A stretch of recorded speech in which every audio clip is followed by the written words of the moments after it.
Hola, bienvenidos todos y todas a esta semana en Tangente.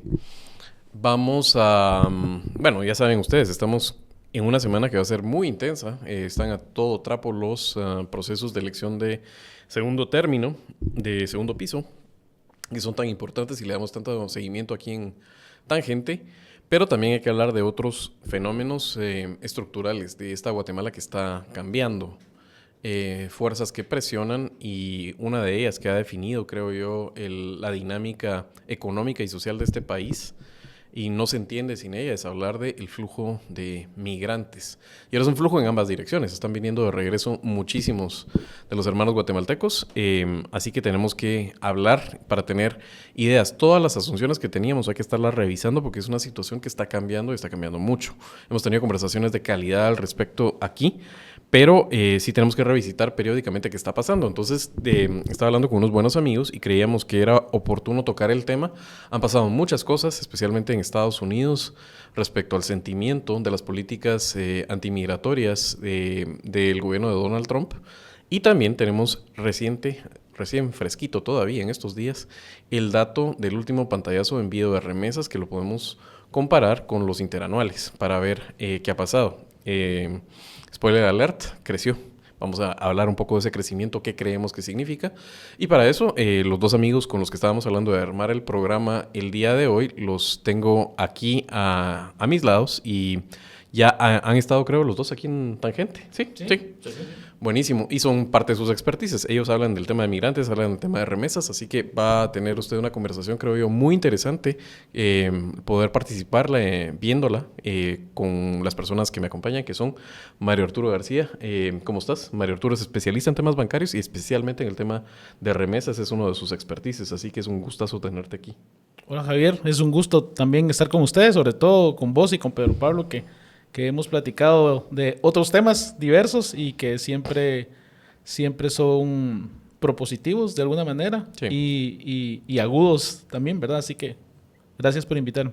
No, a vos por estar aquí. Igual ya mencionaste aquí a nuestro otro invitado, amigo de la casa también, Pedro Pablo Solares, especialista en el tema de migrantes desde hace un montón de tiempo, así que Pedro Pablo fue de hecho el que propuso que ya era hora de que volviéramos a tocar el tema, así que la culpa de ese programa, y lo digo en el buen sentido, es toda tuya, así que bienvenido aquí a tu casa también. ¿Cómo estás? Bienvenida a la culpa entonces también, gracias Javier por la invitación y María Arturo, hola, ojalá que sea una conversación fructífera.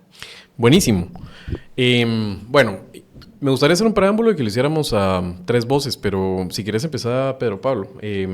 Sabemos de esa operación para deportar y autodeportar. Creo que es una operación que tiene el gobierno de Estados Unidos.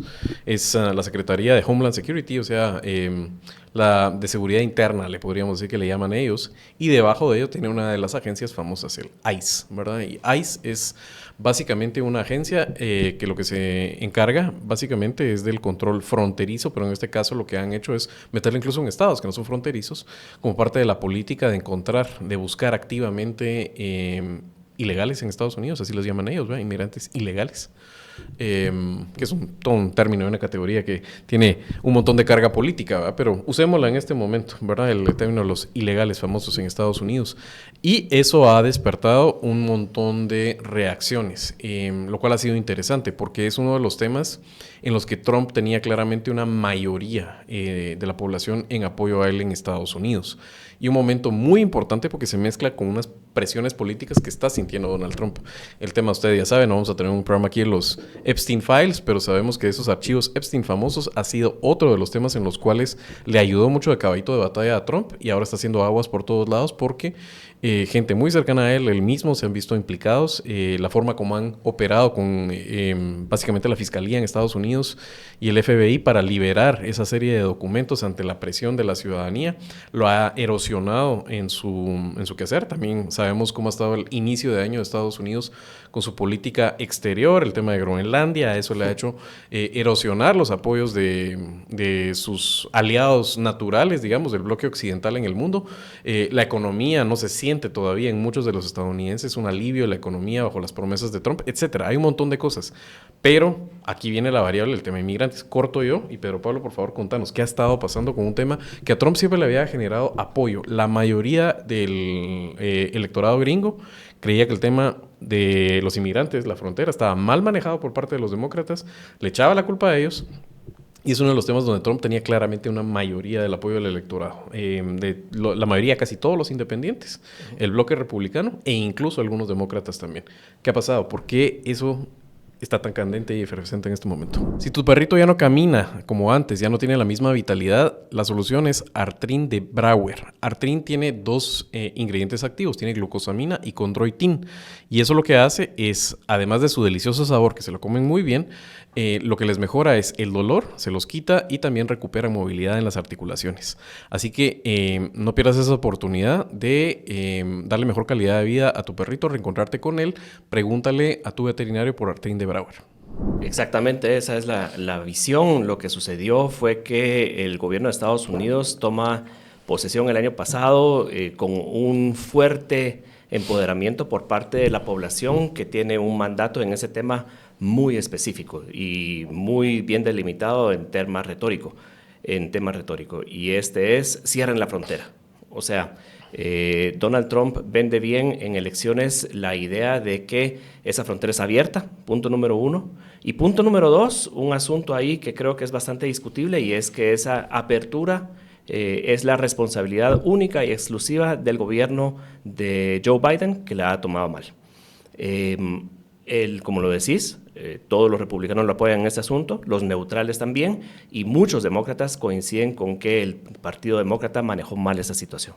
Entonces llega con un mandato muy claro, y su primer entrega creo que es una que es muy bien aceptada por parte del público también, porque los reportes de que la frontera fue cerrada han sido contundentes. Hoy en día esa frontera por donde estaba ingresando una cantidad grande de personas de manera visible y acogiéndose a las leyes de las medidas humanitarias que administrativamente trataron de encauzar para ordenar ese flujo, han sido cerradas. Es decir, por lo menos gente que esté llegando a la frontera a entregarse y que se suma a los números visibles de la migración transfronteriza, han disminuido casi al punto de que se cree que se han detenido. Un paréntesis, desde aquí, desde Guatemala, en comunidades, la gente dice que de alguna forma sigue viéndose. Sí. Solo que un poco menos visible, ya no se entregan, sino que otra vez de la forma tradicional, como sucedía antes, de evadir a la policía. Pero pregunta. Sí. ¿Y en medio de eso hay alguna gente que se queda, por ejemplo, en México? ¿O estás hablando de gente que las comunidades en Guatemala te dice igual que llegó a Estados Unidos? Que llega a Estados Unidos. Ese es el conocimiento que tenemos. Pero, ¿qué sucede después? Una cosa fue la cerrada de la frontera y otra después ha sido la incursión de las fuerzas federales, las fuerzas del gobierno federal, a lugares específicos que fueron targeteados y que coincidentemente todos son ciudades grandes y todos son ciudades tradicionalmente demócratas, ¿verdad? Recordamos, por ejemplo, Los Ángeles fue un operativo muy fuerte, también Chicago después tuvo operativos muy fuertes que sí estaban empezando a hacer sentir al electorado un poco nervioso por la fuerza que estaba tomando. Y luego el asunto es que no solo fue el ICE, la famosa policía del ICE, la que empieza a tomar estas acciones, sino que también llevan las fuerzas de la patrulla fronteriza, cosa que es muy discutible porque ¿qué tiene la patrulla fronteriza que estar haciendo operaciones en Chicago? Exacto. En lo mismo Los Ángeles, pues. Sí, no es el mandato que la gente, y especialmente la gente conservadora, que tiene esa inquietud profunda de que el gobierno se meta en asuntos particulares. O sea, esa es una contradicción ideológica muy fuerte que empieza a hacer pensar a la gente, pero o sea, tropas federales en tu ciudad es una cosa que se mira extraño por parte de las personas que siempre abogan desde el lado conservador, gobierno pequeño, la independencia ante el gobierno federal hasta donde más se pueda. Y la etcétera. libertad individual. Sí, una contradicción muy fuerte que empieza a hacer que la gente empiece a ver mal esas operaciones. Pero luego viene Minneapolis. Sí, la capital, junto con St. Paul, creo que es la capital del estado de Minnesota, las ciudades gemelas, que dicho sea de paso, son ciudades que son conocidas típicamente por una buena gobernanza. Por supuesto, el evento de George Floyd fue un asunto que despertó ahí que abrió los ojos, pero son ciudades ejemplares. Son un estado ejemplar que no tiene problemas y que ahora viene de repente una cantidad de tropas federales, prácticamente tropas federales, a hacer lo que son vistos en videos como atropellos absolutos a la paz ciudadana. Por supuesto que esto, capitulado en la muerte, podríamos calificar incluso algunos como el asesinato de 2 ciudadanos o la ejecución de 2 ciudadanos por parte de agentes federales, y la respuesta del gobierno de Estados Unidos inicial, que fue una respuesta no aceptada, porque se miraba como que estaban evadiendo responsabilidad y cubriendo a los autores de esos asuntos. Esto ha provocado que, de vista a las elecciones de medio término de este año, que vienen en noviembre, las segundas elecciones más importantes de Estados Unidos, la fuerza que está perdiendo el Partido Republicano es notoria. Y por tanto ha habido algunos cambios que, para no extenderme, podría dejar ahí la pelota rebotando. Mario, estábamos hablando con vos acerca de ese descenso en popularidad de Trump en las encuestas. A diferencia de aquí, donde tenemos que estar esperando a ver Sid Gallup, prácticamente creo que es la única que se quedó con la metodología clásica de una encuesta a nivel nacional. Medir este país es difícil.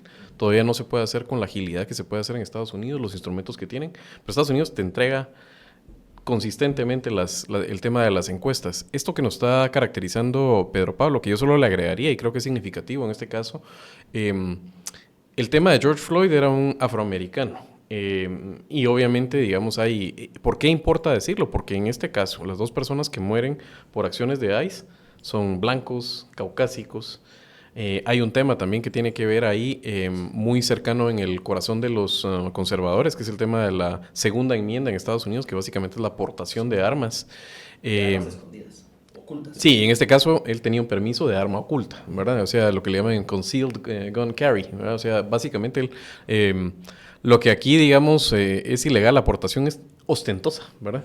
Allá en Estados Unidos puedes tener el open carry, que se llama en algunos estados, y hay otros que también te permiten tener el arma de una forma más discreta. Él tenía este permiso, y el manejo de Trump creo que nos explica un poco, si tenés idea, no tenés que dar los números exactos, pero hay un descenso, estábamos hablando con vos, de la popularidad de Trump en varias cosas. Si querés pintarnos también alrededor que incluye el tema del manejo el tema de migrantes, pero Trump tiene un sostenido descenso en sus indicadores de aprobación personal y de manejo de diferentes carteras, ¿o no? Sí, yo tal vez quería solo retomar un poquito los datos que decía Pedro Pablo, y yo a menudo nos ponemos en lugares contradictorios con Pedro Pablo cuando discutimos el tema, ¿verdad? Yo sí creo que sí está impactando la vocación migratoria, la narrativa de Trump. Yo revisé datos esta semana, y digamos, de 1,800 encuentros de frontera que pasaban al mes en los Estados Unidos de personas inmigrantes. Digamos, los encuentros de frontera son precisamente lo que hablábamos, de que la patrulla fronteriza los detiene y ya se hace un proceso migratorio. De 1,800,000 que habían, se bajaron a 150, 200,000. Un descenso mensuales. Un descenso de 76% en esa vocación migratoria. Y si nos vamos específicamente a los guatemaltecos, de 210,000 que eran digamos en el periodo de Biden en promedio, se bajaron a 35,000, ¿verdad? Cuando vemos eso, podemos decir, o yo siempre me gusta hacer ese número, de decir que a finales del gobierno de Biden yo calculaba que 1,000 guatemaltecos se iban diario a los Estados Unidos. Y solo con ese número de encuentros de frontera se baja a 300, 400 personas que se van diarios, ¿verdad? Entonces, digamos, la narrativa es un impacto. Tan es de impacto, digamos, que por lo menos yo soy de la idea de que en lugar de tener 150, 200 mil remesas nuevas, que eso era lo que se agregaban al sistema financiero, este año van a haber 40 mil, 50 mil. O sea, la narrativa sí funciona, ¿verdad? Ahora, digamos... ¿Funciona en qué sentido? ¿No? Digamos, la narrativa de miedo funciona. O sea, digamos, si hay un desestímulo. Sí, obviamente. ¿Qué es lo que, digamos, diciendo de que si se cumple todas las premisas de lo que Trump estaba ofreciendo en campaña, digamos, la narrativa del miedo sí está puesta, ¿verdad? Y sí creo que por esa avenida creo que sí se está cumpliendo. El problema es de que está haciendo más daño, como lo platicábamos, y respondiendo a la pregunta que me hacías, digamos, sí se está cumpliendo la narrativa de temor, pero se está incumpliendo la narrativa de que ese temor sea atractivo para los electores en Estados Unidos, ¿verdad? Más de 70% de los americanos castigaba, en su opinión, el evento de las 2 personas que fueron, digamos, muertas, ejecutadas, como pudiésemos decir. Más del 85% están pidiendo las nuevas medidas, que es que las patrullas fronterizas de ICE anden con el rostro descubierto y con una cámara en el pecho. Eso te dice que ningún americano se siente cómodo o seguro con esas patrullas en las calles o con esa fuerza policial en las calles. Y más del 60% te dice que está en contra de las ejecutorias de apertura e ingreso a domicilios sin orden judicial, ¿verdad? Entonces, digamos, si vos haces un barrido de todas las medidas que se están tomando, ninguna tiene aprobación, ¿verdad? Todas las medidas están siendo improbadas por los ciudadanos estadounidenses que responden a estas encuestas. Y entonces eso se voltea un poquito para el lado demócrata, porque ahorita viene la aprobación del presupuesto para ICE y los demócratas están poniendo 3 condiciones, ¿verdad? Que se reduzca la cantidad de armas de fuerza mayor, digamos, los que usan la patrulla fronteriza, los que usa el ejército, que se visibilice a las personas que están haciendo con nombre completo, quienes van a ir a las ciudades a hacer los operativos, y precisamente lo de las cámaras. Entonces, digamos, bajo cualquier revisión de política pública está fallando, ¿verdad? A veces la vida nos habla bajito, nos pide una pausa, un respiro, un momento para entender qué es lo que estamos sintiendo. En Interlunio creemos que sanar comienza cuando nos damos ese espacio, cuando miramos la historia que llevamos adentro y la reconocemos, pero con compasión. Así que si este mensaje resuena para ti, recuérdate, ¿estás interesado en el Instituto Interlunio, un lugar para comprender, integrar y transformar? Consulta www.interlunio.org. Sí, creo que también es importante para dar contexto. Es que uno no sabe dónde terminar de dar el contexto, pero oyendo a Mario Arturo creo que también es importante decir que alrededor del tema inmigración, que sí es un tema que genera, como decíamos, consenso, de que ha estado mal manejado y molestia de parte del electorado gringo, Pedro Pablo confirmaba, ¿verdad? O sea, podemos decir que toda la gente de chapa conservadora que simpatiza republicano, los independientes, incluso algunos demócratas, estaban demandando acciones en ese sentido. Hay que decir que las fuerzas alrededor de Trump al respecto hay que caracterizarlas. Una persona de la cual cada vez se habla más es el famoso Stephen Miller. Hay que hablar de Stephen Miller, es el arquitecto de estas políticas. Cuando hablabas vos del tema de la intimidación y la narrativa que estaba funcionando, el principal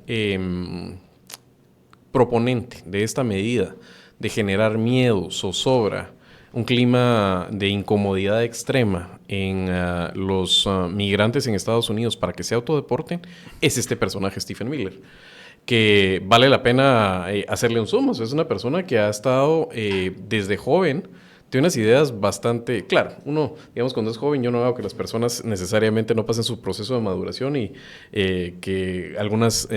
esta era del internet te deja un archivo lamentable y hay posturas que incluso uno podría decir, ¿cómo dije yo esa pendejada cuando tenía 20 años, verdad? Pero uno mira a Stephen Miller y es un tipo que corría, por ejemplo, haciendo política en su escuela estudiantil, diciendo que él básicamente estaba harto de la política en la cual había que poner la basura en su lugar porque para eso estaban los choleros a los cuales les pagaban. Sí. Micrófono abierto. Eso era básicamente lo que le estaba... Esa era su promesa de campaña. Así es. Y siempre ha tenido él el tema, a pesar de ser una persona de California, digamos, las personas de California, la cultura californiana es muy abierta a la migración. Además, producto, digamos, de ese ser un crisol de culturas. Ahí te llegaron en algún momento inmigrantes que venían empujando, te llegaron chinos, te llegaron latinos, obviamente, que estuvieron ahí antes que los gringos, por cierto. Los mismos gringos. Siendo un tipo de California, es un tipo particularmente, yo creo que es difícil no caracterizarlo como un racista y como prácticamente un fascista. Yo sé que cuando uno dice estas cosas suena como inflamatorio, suena como bombástico, pero, y les pregunto a ustedes, a mí me cuesta pensar en el bloque occidental democrático, en acciones como la que estamos viendo, empujadas precisamente por este tipo Stephen Miller, que tengan este cariz autoritario fascista de imponerte al Estado de esa forma, tapados, como decías. A mí me recuerda, sinceramente, y yo sé que la comparación puede palidecer porque estamos hablando de un referente histórico terrible, pero me recuerda al Sturm Abteilung de Erich Fromm y los nazis en Alemania. No sé si hay otro referente que uno pueda traer, digamos, en el bloque de Europa Occidental, Estados Unidos, Canadá, Australia, de este tipo de acciones autoritarias que estamos viendo y que son tan impopulares.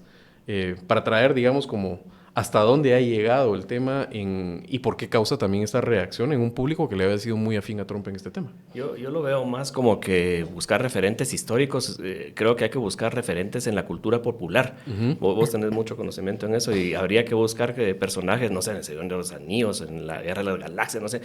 Son unas mezclas de personajes que uno piensa que solo estarían en... ¿La orden qué es? 82 es la de Anakin, ¿verdad? Sí, ¿Qué cabal, no soy tan bueno. Daniel Henning sí se la sabría en la punta de la lengua, pero estamos haciendo referencias a cuando la Guerra de las Galaxias. A todos los Jedi. Así es. 60. A orden, eso es. Sí, no, pero... de hecho, y qué bueno que lo dijiste, porque dentro de la memesfera guatemalteca y la ciberesfera guatemalteca es lo que usa el Net Center para intimidar cuando te dice que ya viene las acciones el pollo autoritarias rostizado. Sí, y te dicen eso, ejecute la orden 66, tenés razón. Es que aquí la ventaja de tener productores jóvenes. Muchas gracias, Josué. Pero me refería a que sí creo que algunas de las acciones, tanto de Miller, ¿verdad? Y Kristi Noem o Bovino, el jefe de la patrulla fronteriza que terminó comandando la operación en Minnesota, son personajes realmente que tienen elementos característicos muy particulares y que no eran tradicionales. No es la gente que tradicionalmente ha tenido cabida en un gobierno como el de Estados Unidos, que es un gobierno de leyes, que es un gobierno de tradiciones y que tiene una cierta elegancia, voy a decir, que se espera en la política pública.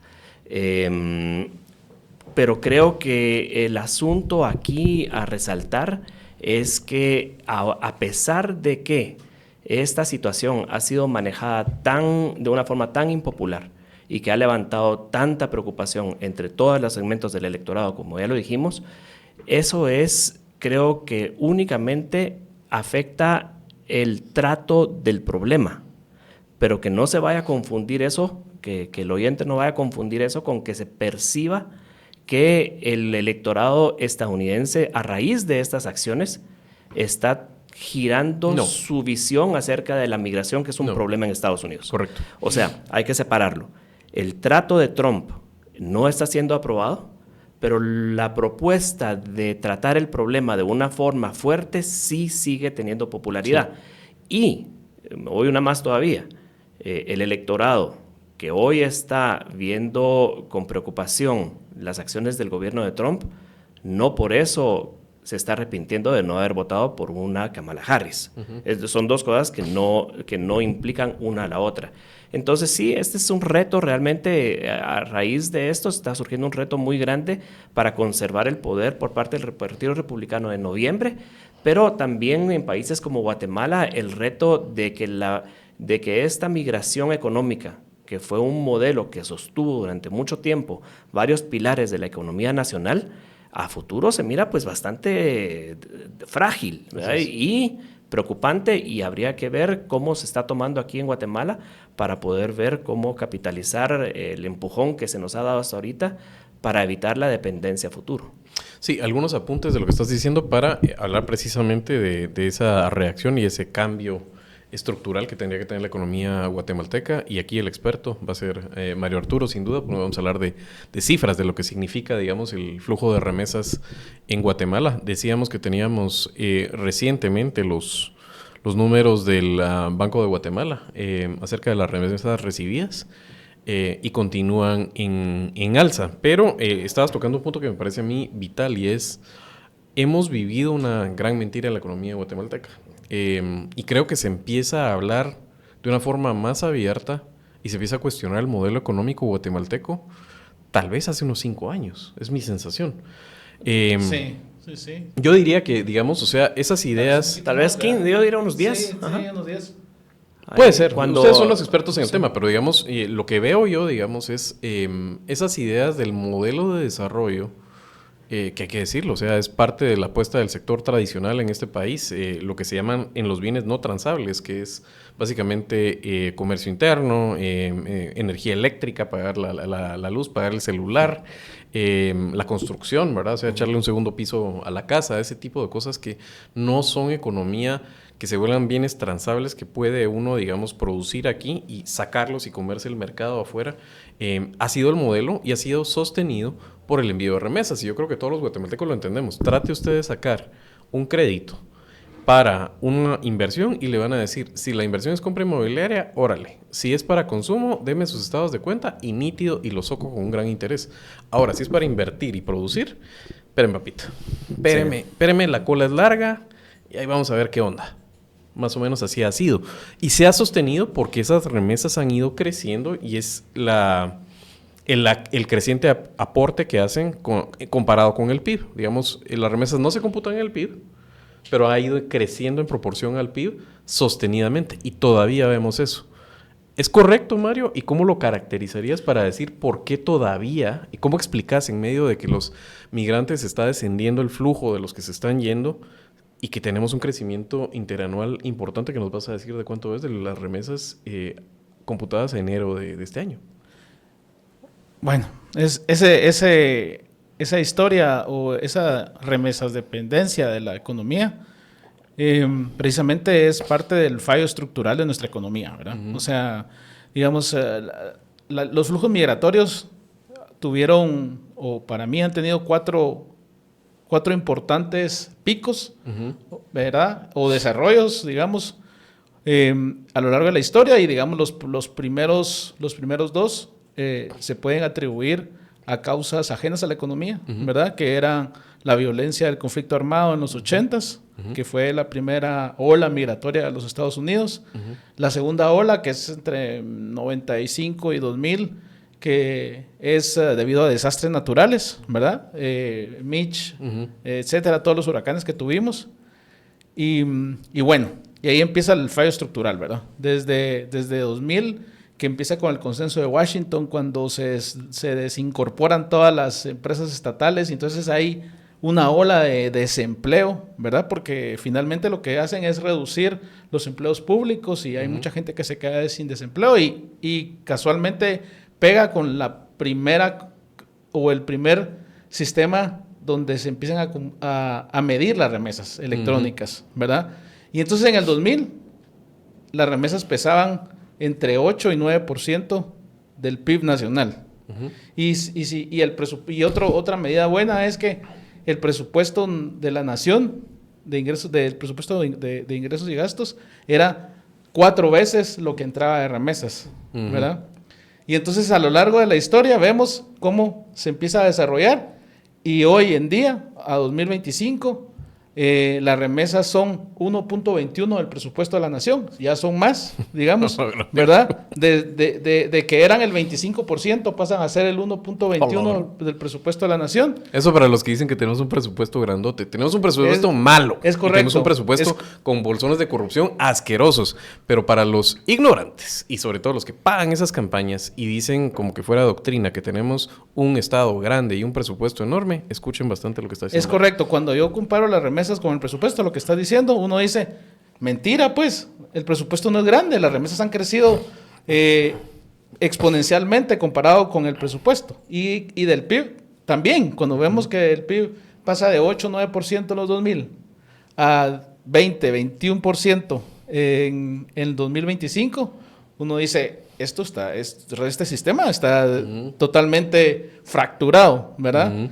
Y entonces uno todavía lo ve aún más cuando ves que en 2005 digamos, el pago por hora era, en Estados Unidos, el pago por hora a los empleados era de $5 la hora, digamos, equivalente a 40 quetzales más o menos, y el guatemalteco eran entre 6 y 8, ¿verdad? Quetzales, o sea, 40 quetzales contra 8, ¿verdad? En 2005.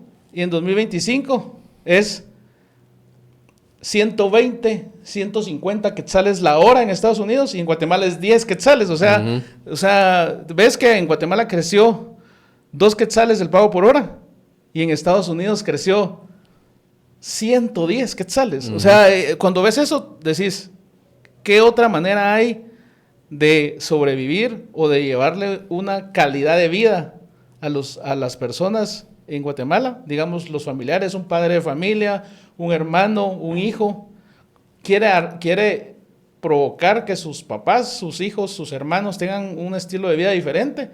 En Guatemala no lo puedes hacer. Claro. O sea, quedándote en Guatemala no lo puedes hacer, ¿verdad? Y a eso le agregas que en Guatemala hay una débil presencia del Estado. No hay escuelas, no hay puentes, no hay agua potable, no hay desagües. Y en Estados Unidos tienen esa infraestructura de esa dimensión. Sus hijos van a una escuela de altos quilates. Decís vos, definitivamente estamos en crisis. Y como vos decís, o sea, o como lo platicamos con Pedro Pablo, desde hace 15, 20 años ya se nota que yo siempre digo, cuando dicen, es que Guatemala va rumbo a ser Venezuela, los netcenteros ¿verdad? Que van en estilo de ser Nicaragua. No, vamos en estilo a ser Honduras y El Salvador. ¿Por qué? Porque ellos llegaron a hacer su economía 25% de sus remesas del PIB y ahí se estancaron. ¿Y nosotros cómo vamos? Ahí. Entonces nosotros vamos más a hacer un Salvador, Honduras, que las otras economías. Sí, y aquí, digamos, antes de cambiar de tema de ese específico, y para que me lo prueben o imprueben cualquiera de los dos, vale la pena decir que el tema de las remesas, si viene a ser un pulmón artificial y un aliviadero, esos remesistas que le mandan a su familia para que terminen el gasto del mes, para que puedan tener ese consumo más holgado, que estimula a su vez, porque ese comercio general, ese consumo muchas veces se va al sector privado tradicional, se vuelve un bucle negativo por varias cosas. Primero porque no se ha dado todavía la tecla para que se vuelva inversión ese cañón de remesas. Todavía no hay un modelo de tecnología financiera que permita organizar y captar eso y convertirlo en fondos de inversión. Hay ideas al respecto. Se ha hablado, por ejemplo, de tasar las remesas y hacerlo dónde, en qué país. Ya hay un impuesto a las remesas. Entiendo que está funcionando por funcionar en Estados Unidos. Estamos en el primer mes. Estamos en el primer mes. Ok. Y eso, captarlo para que sea inversión para crear empleo de calidad aquí en Guatemala y aliviar la presión de la necesidad de la gente de migrar. Y además también nos contamina la política monetaria. Porque si en algún momento este país decidiera definitivamente quiere ser un país que exporta, que hace bienes y quiere hacer bienes transables y mandarlos al mercado internacional, la política monetaria, y no quiero entrar en Honduras, sobre todo de algo que no soy un experto, pero tenés que hablar acerca de si tenés un quetzal demasiado pegado al dólar y demasiado apreciado, o tendrías que tener un quetzal que fuera, en ese caso, mucho más fluctuante, que el Banco de Guatemala no tuviera una política cambiaria tan agresiva para mantenerlo estable, porque la cantidad de dólares que te están entrando, naturalmente lo que haría es que hay muchos dólares y eso debería ser el dólar más barato. Lo tenés que mantener pegado y eso también hace que las exportaciones sean difíciles porque la gente cuando viene a comprar los precios que sienten quetzal, que está pegado al dólar, es muy caro. Entonces, tenemos esto que en economía le han llamado el mal holandés y no voy a entrar a por qué, pero tiene que ver con la exportación de tulipanes en el siglo antepasado. Pero, sí. Mario, si pudieras terminar de redondear esa idea para entender la necesidad que tenemos, no solo porque se está acabando la gallinita de los huevos de oro de la época de oro de las remesas, sino también porque estructuralmente no es bueno para el país depender a ese nivel de los remesistas. Si nos pudieras redondear esas ideas. Sí, por etapas nos vamos a comer el elefante, ¿verdad? Primero lo que vos decías, la dependencia. No yo te hablé de la dependencia económico-social en la primera parte de la pregunta de remesas, ¿verdad? Pero ahora va, digamos, la dependencia de nuestras industrias y de nuestra economía, que yo siento que ni siquiera los grandes empresarios lo han medido, ¿verdad? No. Yo hice un cálculo, digamos, un poquito, la mate un poco más sencilla, digamos, de la forma en que yo lo pude hacer y lo pude visualizar, es que OIM te saca, digamos, los patrones de consumo, más no te dice las cantidades, ¿verdad? Uh-huh. Te dice que 24% va para vivienda, que 5% va para salud, que 3% va para educación, 5% para educación, 3% para salud. Echen pluma, todos bienes no transables, todo cosas que no se pueden comprar y vender después. Sí. Entonces, cuando yo lo traduzco a números, es que las remesas construyen 100,000 unidades habitacionales al año en Guatemala, ¿verdad? Si no tuviera las remesas, no hubiera el ritmo de vivienda, que es, digamos, un ejemplo que te doy, digamos, creo yo que el FHA no coloca ni 2,000 casas al año. Uh-huh. Entonces, o sea, ¿verdad? El sistema de vivienda en Guatemala quebrado, alimentado por remesas. De hecho, hay libros de expertos que denominan al fenómeno arquitectura de remesas, uh-huh. ¿verdad? Que son las casas en... Sí. Es un sector muy informal, ¿no? Sí, es un sector muy informal, digamos. Pero también el estilo, lo miras, ¿verdad? Ese estilo así, vernáculo, moderno. De 2, 3, 4 pisos, ¿verdad? Azulejos en la fachada. O sea, incluso, y creo yo que esto me lo dijo Pedro Pablo una vez, la gente manda fotos y dice, así la quiero construir, casa, sí. ¿verdad? Y son fotos de, digamos, de Beverly Hills y sí. etcétera, ¿verdad? Entonces, digamos, pero entonces... Lo primero que te digo es que el consumo está alimentado de remesas. 100,000 vehículos al año pagados por remesas, una buena cantidad de medicina, una buena cantidad de educación. Cuando lo sacas, decís vos, si quitas eso, ¿verdad? La gente no se ha dado cuenta, o los empresarios o los planificadores estratégicos no se han dado cuenta de lo que realmente impacta en ellos las remesas, ¿verdad? Entonces, ya nos comimos la parte de consumo. Ahora comámonos la parte de que estamos a punto de que las remesas empiezan a disminuir. En México se dio un fenómeno que se empezó a dar un poquito de remesas inversas, ¿verdad? Uh-huh. Que personas en México le mandaban a sus familiares en Estados Unidos, ¿verdad? Entonces, entonces se estancó un poquito el tema del crecimiento de remesas. Entonces, si nos pasara a nosotros ahorita, un montón de familias pasarían a pobreza y pobreza extrema, ¿verdad? ¿Y qué es lo que pasa? Yo siempre digo que la gente habla mucho y es un tema súper sexy, podemos decirlo, para la gente que habla de remesas, es cómo logramos la inclusión financiera de las remesas. Uh-huh. Yo me voy un poquito para atrás porque la inclusión es un paso adelante. Uh-huh. ¿Cómo logramos alfabetizar financieramente a los receptores de remesas? Uh-huh. ¿Por qué? Porque se siguen comprando las casas, los carros, las fiestas de 15 años. Las fiestas de 15 años de personas de remesas son un espectáculo en los pueblos, ¿verdad? Sí. Entonces ahí ves que lo que tenés que hacer es provocar que ellos empiecen a ahorrar y que empiecen a tener garantías para poder precisamente hacer inversiones, para tener un respaldo, una garantía de ingresos que le provoque poder poner sus negocios y poder cortar ese círculo. ¿Por qué? Porque lo que estamos viendo ahorita es una proliferación de los ninis, ¿verdad?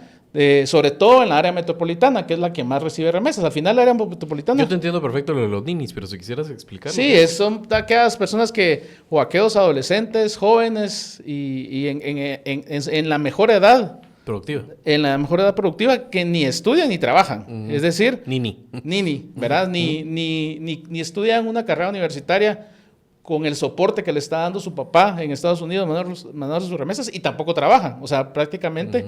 Uh-huh. Viven descansando, ¿verdad? O sea, debido a que tienen el flujo constante de remesas. Rentista de remesas. ¿Verdad? Entonces, imagínense cómo nos va a ir si se proliferan los ninis y entonces tenemos esa falta de productividad. Ahora, solo te quiero, perdona que te interrumpa, pero No. quiero matizar en un asunto, y es que a veces esta conversación deja un asunto sin examinar, y es que si bien es cierto, estás diciendo hacia dónde se va todo el dinero, también es cierto de que creo que OIM decía 29% inversión y ahorro.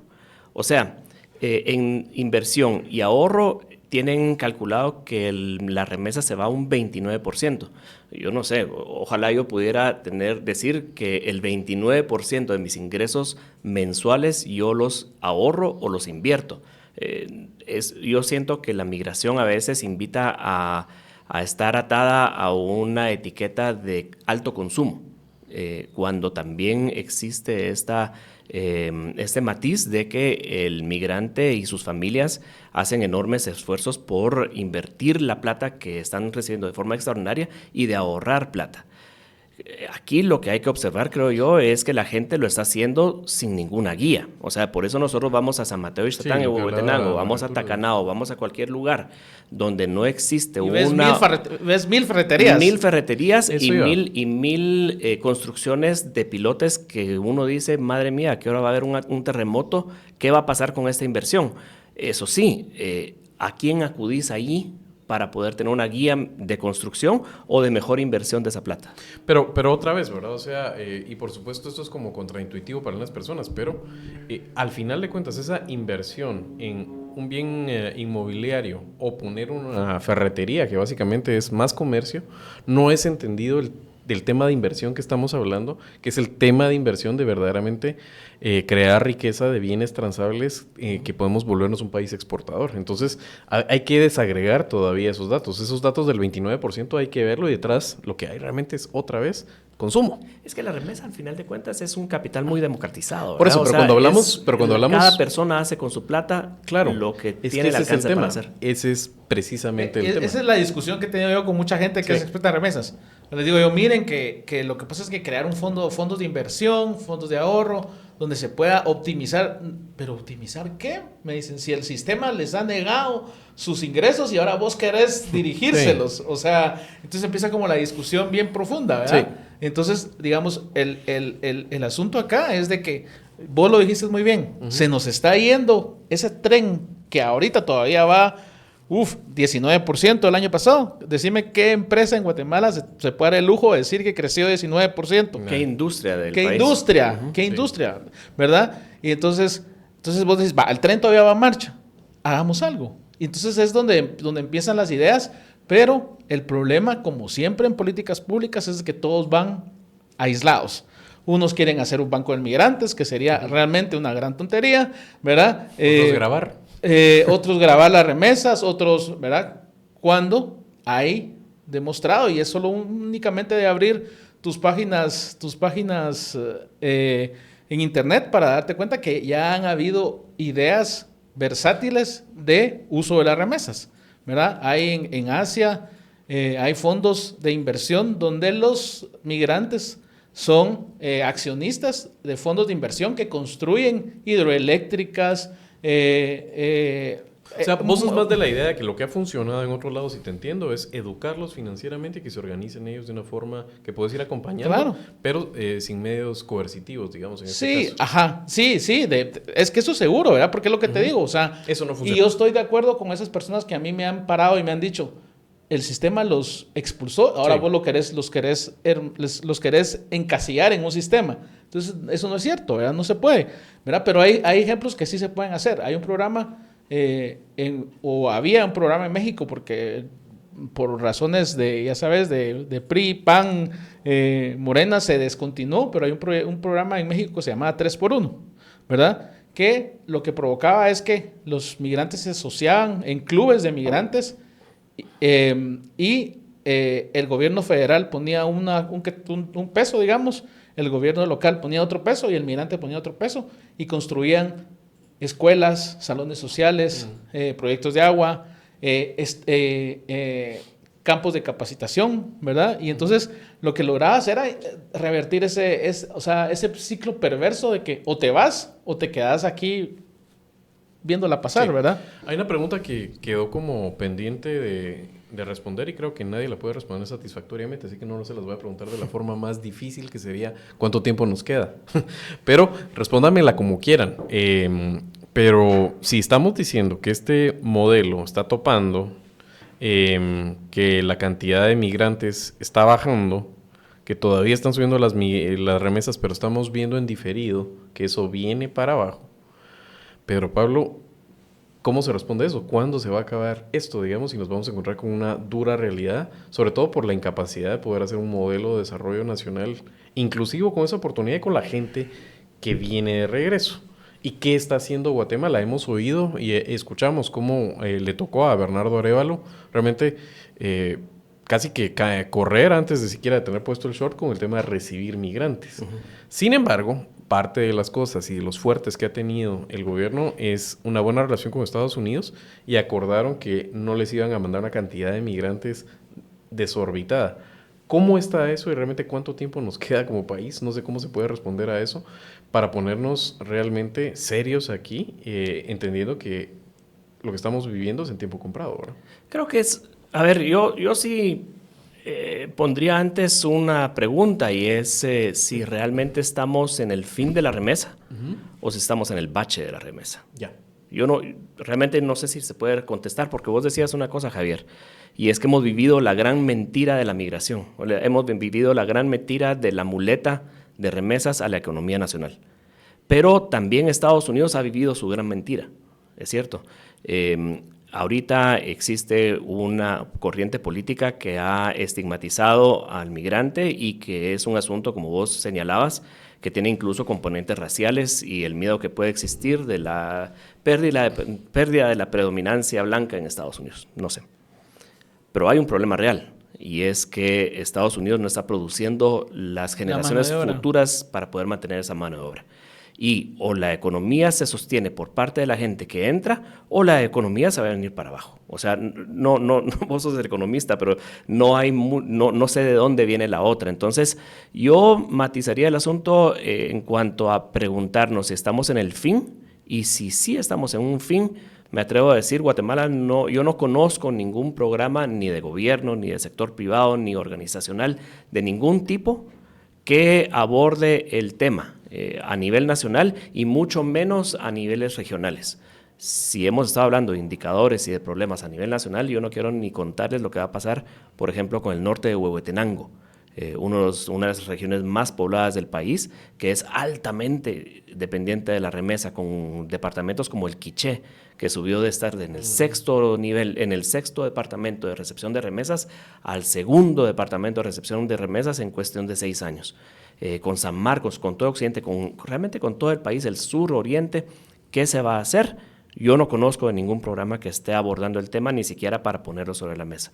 Y si el asunto no es un fin, sino que es un bache, pues ese alivio, digamos, temporal de que las familias posiblemente no van a sufrir tanto, pero también esa cólera de que el país pueda seguir viviendo una mentira y no hacer estos propósitos económicos que estamos planteando. Para que fuera verdaderamente un bache, a ver, a tenor de lo que estás diciendo y viendo, digamos, tratando de entender el pulso en Estados Unidos, el péndulo no va a regresar a donde estaba. Eso sí creo que estamos claros porque el sentimiento del votante estadounidense no va a regresar sobre migración.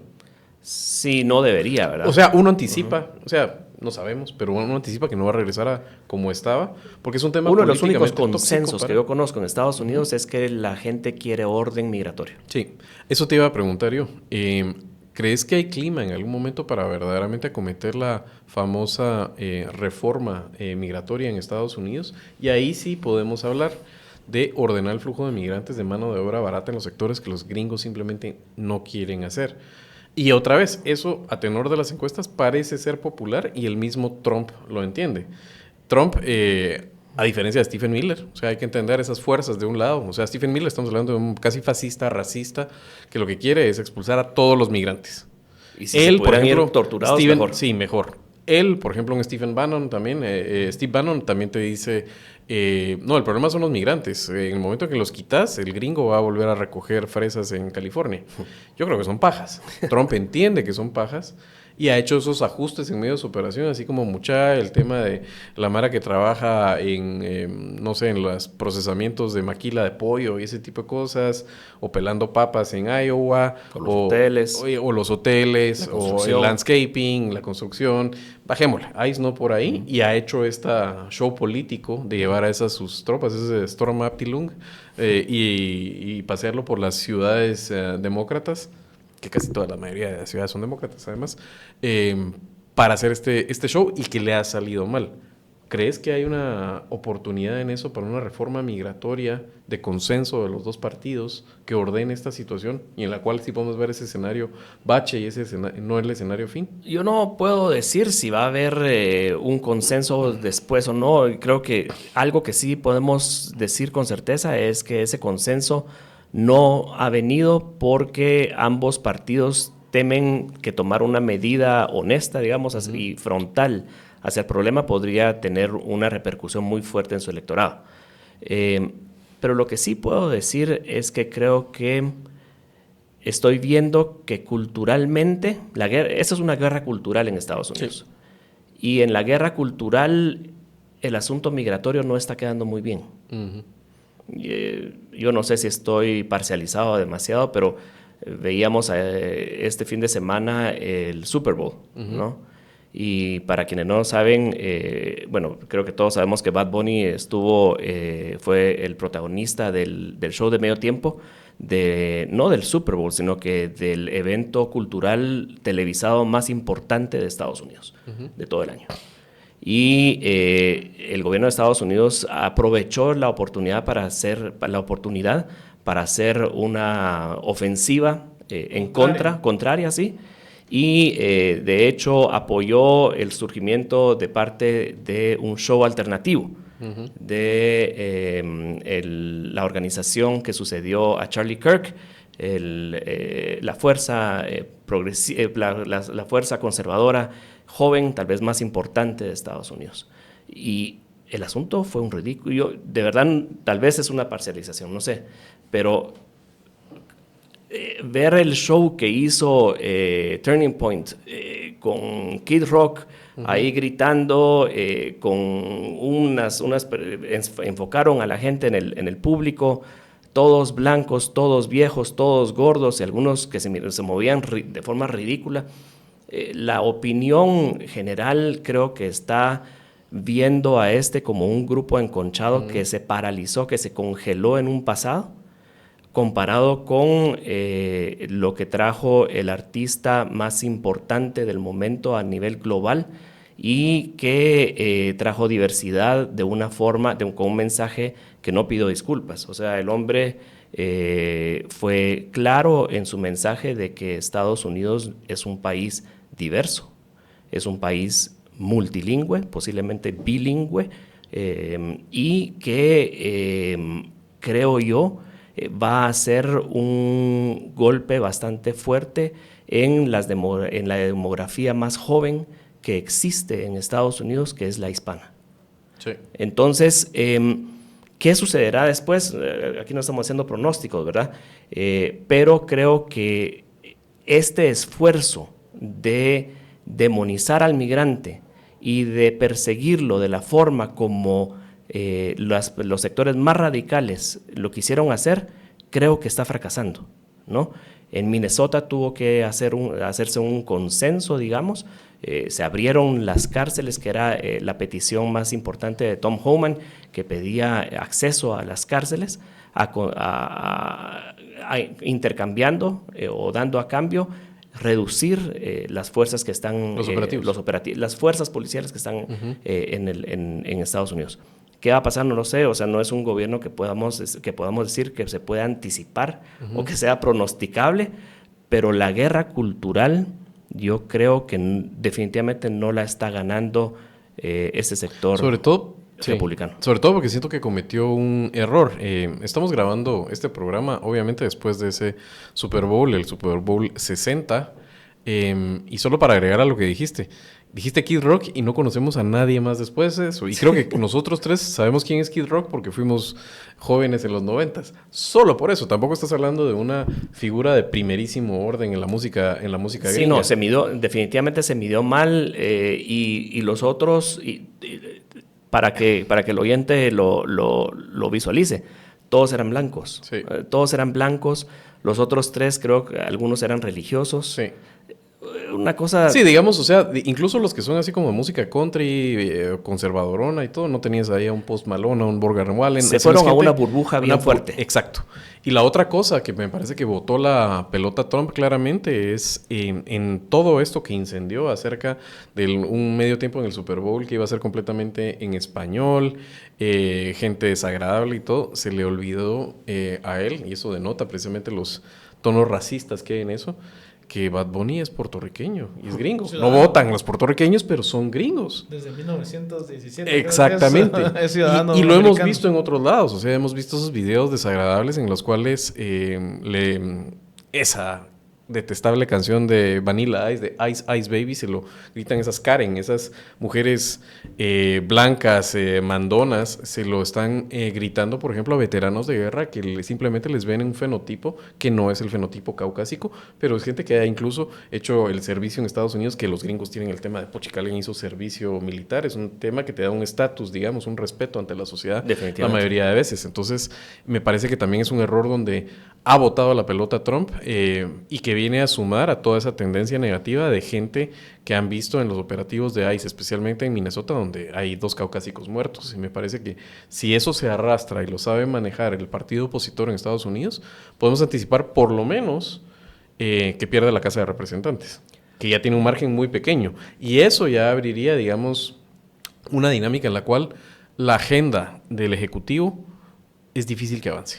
Si no tenés la trifecta en Estados Unidos, que como le llaman, y además las cortes están empezando a darle reveses a Trump, las cortes federales y la alta corte, entonces ya vamos a ver a un Trump languidecer en el poder, más que esa apisonadora que sentíamos durante todo el año pasado. Y simbólico, ¿verdad? Porque ayer yo sé que se manejan muchos fake news, etcétera, ¿verdad? Pero cuando escudriñas en los fake news, tienen un poco de razón. Ayer decían, digamos, lo que vos decías de las sentencias judiciales. Ayer decían que el niño que salió era Bad Bunny, ¿verdad? De chiquito, y él está entregando su Grammy a Benito. Pero se creó Liam Ramos, que para quien no sabe, digamos, es un niño... Otro símbolo bien fuerte. Entonces... Con su backpack de Spider-Man, Sí se parecía. Sí se parecía. Digamos, por eso te digo, en el imaginario... Pero solo para tal vez los que no vieron y hablar de qué estamos hablando, porque creo que a veces, no sé si todos consumimos los medios gringos como eso. Estás hablando de un caso en el cual al niño lo captura ICE afuera de la escuela y prácticamente lo usan como señuelo para que el papá, que era un inmigrante ilegal, salga. Y el niño era una imagen conmovedora, sale con un gorrito de frío, así, o sea... creo que es de una de las películas de Disney, ¿no? Pikachu, yo soy no, malo de eso. Sí. Y un backpack de Spider-Man, era horrible ver eso. O sea, es realmente... Un niño de 5 años. Sí. Pero lo que te digo, en el imaginario rápido se asoció. Entonces las personas rápidamente pensaron en esa imagen que vos dijiste, donde Bad Bunny le entrega a Bad Bunny chiquito, es el símbolo, su Grammy, la gente vio en ese momento a este niño. Voy a decir una cosa, no importa si no era. Yo creo que al final de cuentas no es importa si es el punto de Mario, diciendo yo, en el imaginario. Es una persona parecida. Sí, y retomando la pregunta que vos contestabas muy bien, digamos, yo solo tengo una ligera esperanza de lo de la reforma migratoria, ¿verdad?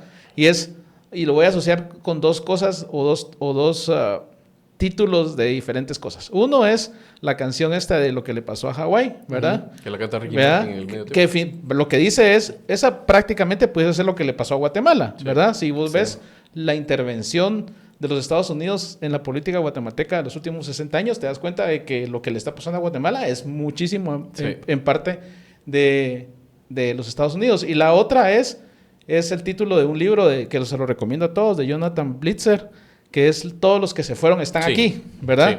Pero ¿por qué lo ato? Porque Porque hay... Periodista especializado en inmigración que hizo un libro y fue presentado recientemente. En Guatemala. Aquí en Guatemala. Y que, digamos, la narrativa prácticamente es de la política migratoria global. Él hace un estudio profundo de lo que ha sido la política migratoria de los Estados Unidos, pero afincado en dos casos. Un doctor salvadoreño castigado por el ejército y, digamos, incluso sale personas, Lucrecia sale como también, digamos, personas que fueron castigadas por la política, por la política estadounidense, ¿verdad? Entonces, ¿por qué los ato? Porque él dice en su momento, dice que uno de los momentos más benévolos para los Estados Unidos fue con un republicano, que fue con Ronald Reagan, ¿verdad? Que firmó o pasó la reforma de IRCA, donde legalizó a millones de latinos indocumentados. La última gran buena reforma. ¿Y por qué se fue? Porque él ya tenía poco que perder, ¿verdad? Ya había ganado su segundo mandato, ya no podía competir otra vez y tenía una fuerza descomunal y el tipo pasó la reforma. Sí. Entonces lo que yo digo es, a lo mejor puede ser que Trump pueda agarrar la batuta y decir, no nos funcionaron la fuerza, no nos funcionó el terror, y probablemente nos puede funcionar una reforma migratoria. O un demócrata con más despegado, esos viejos demócratas que ya perdían la legitimidad. ¿Y qué es lo que te digo? Que cómo pudiese pasar. Sí, definitivamente tiene que salir a Stephen Miller, ¿verdad? La verdad que a mí, un amigo guatemalteco que ahora es ciudadano americano, que se va a estudiar la maestría y ahora ya es ciudadano americano, me dijo, mira, ponle atención a Stephen Miller. Y decía, ¿quién es Stephen Miller? Después Jonathan Blitzer dice, la peor persona en política migratoria es Stephen Miller. Sí. Y tan así es de que, digamos, ya lleva varios cadáveres en su haber, digamos, cadáveres políticos. El fiscal Session es un cadáver. Tom Homan va a ser su cadáver.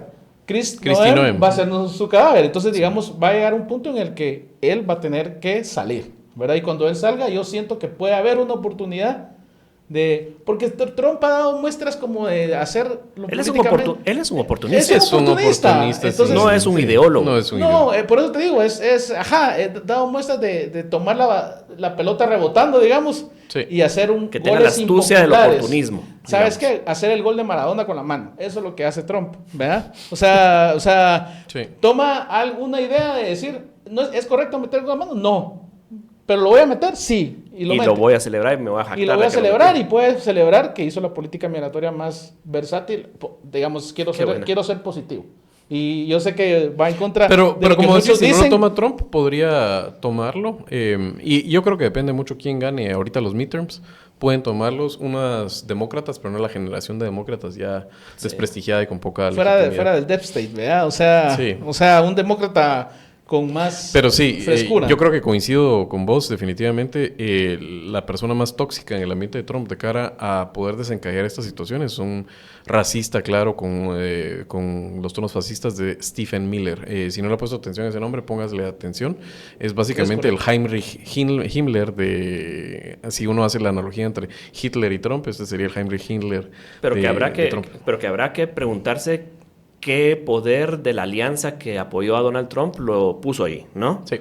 Porque él de por sí no se mira como... está repitiendo su mismo rol. Él es el único que está repitiendo su mismo rol la primera vez administración anterior. Él empezó a tener notoriedad en 2018 porque él fue el arquitecto de aquella famosa política que decidió separar a los padres de los hijos en las fronteras con la finalidad de que fuera una experiencia tan espantosa y tan traumática que las personas que estaban en los países de origen dijeran, yo mejor no me voy con eso. O sea, hacerlo tan espantoso para que la gente no se fuera. Digamos, alguna de las corrientes republicanas es la habilidad que ha tenido el tipo de meterse. Por eso creo que vale la pena incluso investigar de dónde viene, su formación y cómo empieza a escribirle discursos a Trump. Y es un tipo, además, que cree en esa candidatura antes que muchos. Muchos de esos, el valor de ellos es subirse al carro antes y ser los primeros en haberse subido. Hay un podcast del New York Times que se trata exclusivamente de él, de hace unos 6 meses más o menos, pero realmente lo que están presentando es una persona rechazada. Sí. Una persona altamente rechazada. Ese video que mencionaban de cuando él estaba diciendo lo de los ¿Por qué tengo que tirar basureros. mi basura en el basurero? Ajá, Si tengo choleros que lo hagan por mí. Si ustedes escuchan atrás, la gente se burla de él y lo abuchea. Y él fue la persona, tanto allí como después creo que estudió en Duke.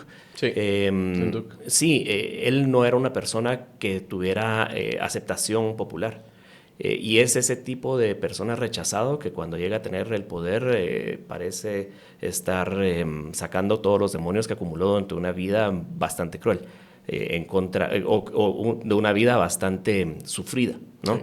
Entonces, sí. Y es tan, digamos, tan dañino que él no se lanza a un puesto de elección porque lo va a perder. Lo va a perder. Tiene cero carisma. Necesita una figura política que Tiene lo que cobije. tener, ajá.